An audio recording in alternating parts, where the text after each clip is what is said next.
नेपाली इसाई सङ्गीत क्षेत्रको चर्चित ब्यान्ड जुदा ब्लोजको विशेष गोस्पल एन्ड वर्सिप कन्सर्ट 2026 भव्य रूपमा सम्पन्न भएको छ।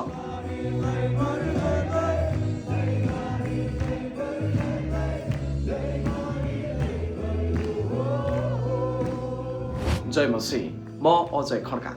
तपाईँ यति बेला हेर्दै हुनुहुन्छ अगापे पोस्ट।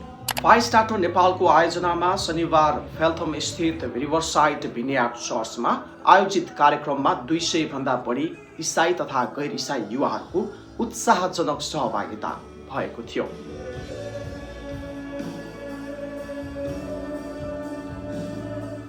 कार्यक्रममा एनसीसी युकेका सचिव एल्डर देव गुरुङले येशू हाम्रो असल मित्र हुनुहुन्छ भन्ने विषयमा प्रेरणादायी सन्देश दिनुभएको थियो। Book of John chapter 15 verse 15 मा येशू ख्रीष्टले आफ्नो चेलाहरूले Jesus said to his disciples, I have called you friends. Amen. Amen. 15 verse 14, if you read 14 verse, he said, you are my friend if you do what I command you. Heर्नुस् त, if you do what I command you, you are my friends. So do you want to be a friend of Jesus? Yes. Amen. Praise the Lord. Hallelujah. साथै work by फेथको team, NCC church अल्ट्रासटको choir team, कलाकार प्रबल श्रेष्ठ लगायतले भजन तथा आराधनाका गीतहरू प्रस्तुत गरेका थिए।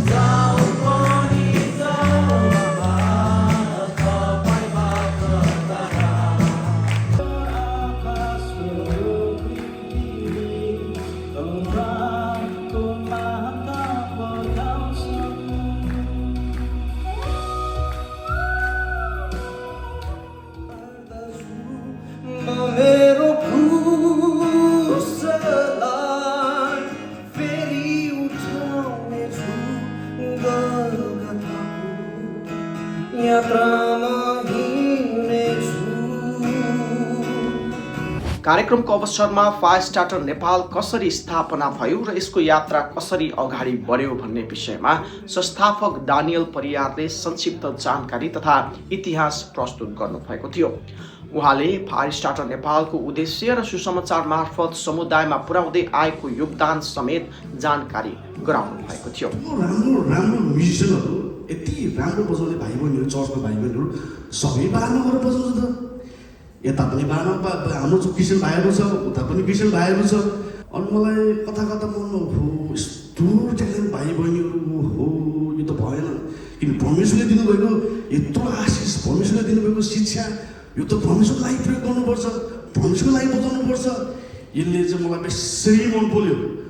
यति ट्यालेन्ट छ नेपालमा। तपाईँले हेर्नुहुन्छ भने one of the best singer, musician, sound engineer सबै क्रिस्चियनहरू छ, सबै विश्वासीहरू छ, तर सबै भाइहरू छ।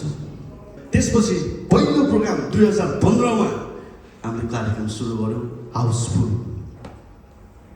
पुरै फुल, हाउस नै फुल। अनि पहिलो प्रोग्राममा चाहिँ सबै तपाईँको हाम्रै चर्चको भाइ बहिनीहरूको ब्यान्ड, जस्तै आज एउटा अल्ट्रासटको ब्यान्ड 30 वटा मण्डलीमा एउटा ब्यान्ड मात्रै छ नि त आज अल्ट्रासटको ब्यान्ड। त्यस्तै खालको यो नेपालमा हुँदा चाहिँ सबै चर्चको ब्यान्डहरू भाइ बहिनीहरू भेला भयो, ल त हामी आएर बजाउँछौँ। हाउसफुल फर्स्ट प्रोग्राम यति सक्सेसफुल भयो, सबैजना खुसी भयो। अनि त्यसपछि चाहिँ बिस्तारै भिजनलाई बढ्दै गयो। अनि हामीले 1 2 3 4 5 6 7 8 नेसनल एन्ड इन्टरनेसनल हामीले प्रोग्राम गर्दै आयौँ। अनि हामी त्यो मात्रै गर्दैनौँ, फाइस्टाटर नेपालले अर्को के गर्छ तपाईँलाई म फेरि अर्को पनि जानकारी गराउँछु छु। फाइस्टाटर नेपालले चाहिँ हरेक मण्डलीका क्वायरहरूलाई इक्विप गर्ने काम गर्छ। कन्सर्टको मुख्य आकर्षक जुदा ब्लोजको विशेष आराधना तथा साङ्गीतिक प्रस्तुति रहेको थियो। ब्यान्डले करिब 1 घण्टा भन्दा बढी समयसम्म आफ्ना विभिन्न गीत तथा आराधनाका प्रस्तुति मार्फत सहभागीहरूलाई मनोरञ्जनसँगै आत्मिक रूपमा उत्साहित र आशिषित बनाएको थियो।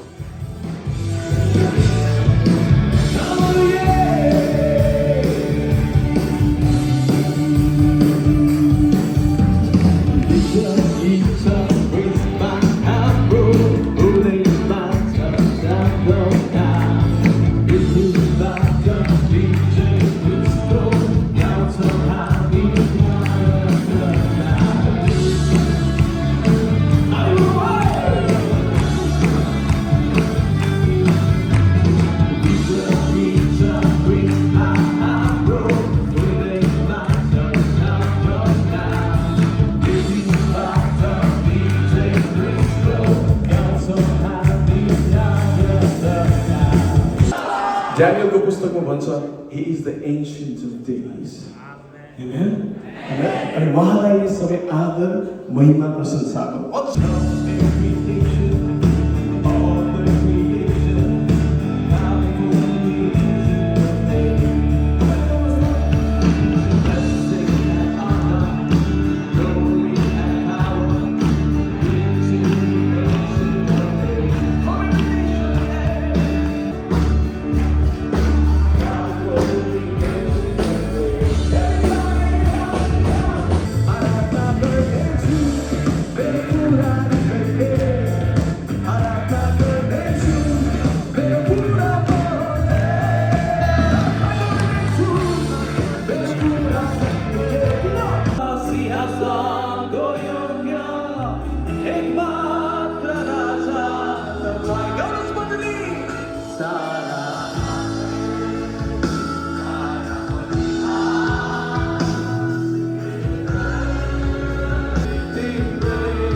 कार्यक्रमका क्रममा जुदा प्लोजका प्रमुख डानियल गडालले गीत प्रस्तुत गर्नुका साथै गवाही समेत सहभागीहरूमाझ भान्नु भएको थियो।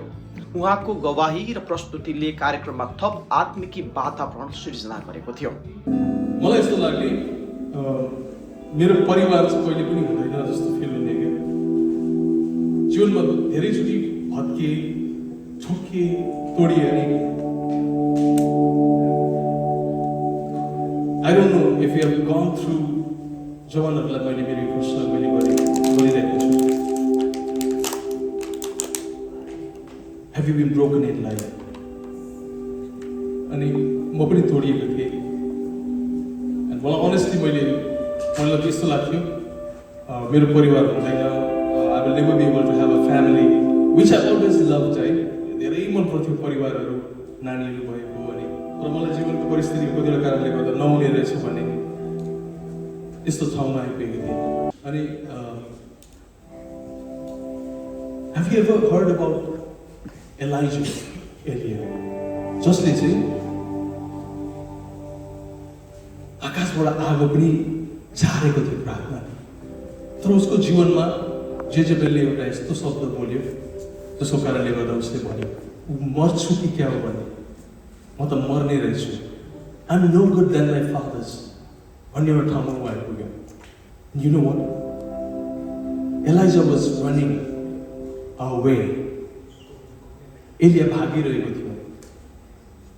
त्यस पछाडि परमेश्वरले एउटा स्वर्गदूतलाई खटाउनुहुन्छ, उसलाई खुवाउनुहुन्छ, पियाउनुहुन्छ र उसलाई भाग्ने होइन तर दौडने बनाउनुहुन्छ। दौडाउने बनाउनु भयो। अघि चाहिँ ऊ कुदिरहेको थियो तर अपोजिट डिरेक्सनमा भागिरहेको थियो। तर परमेश्वरको प्रेमले अँगालेको व्यक्ति चाहिँ अपोजिट डिरेक्सनमा भाग्ने होइन र उहाँको योजनातिर भाग्ने बनाउनुहुन्छ, उहाँको योजनातर्फ दौडने बनाउनुहुन्छ। कार्यक्रमको सञ्चालन राम दाहाल र सम्झना परियारले गर्नुभएको थियो। कार्यक्रममा एनसीसी युकेका अध्यक्ष लगायत विभिन्न चर्चका अगुवा र सदस्यहरूको उपस्थिति रहेको थियो। दानियल परियारले कार्यक्रमद्वारा नेपाली समुदायमा सुसमाचारको सन्देश फैलाउनुका साथै युवा पुस्तालाई आराधना, सङ्गीत र विश्वासमा जोड्ने महत्त्वपूर्ण अवसर प्रदान गरेको बताउँदै कार्यक्रमलाई सफल गराउन प्रार्थना र आर्थिक रूपमा सहयोग गर्ने मण्डली, विश्वासी लगायत प्रायोजकहरूलाई धन्यवाद दिँदै आगामी दिनहरूमा आयोजना गर्ने कार्यक्रमहरूमा यसरी नै साथ र सहयोगको अपेक्षा रहेको बताउनुभयो। उपस्थित सहभागीहरूले कार्यक्रमलाई प्रभावकारी र आशिषमय रहेको प्रतिक्रिया दिएका थिए।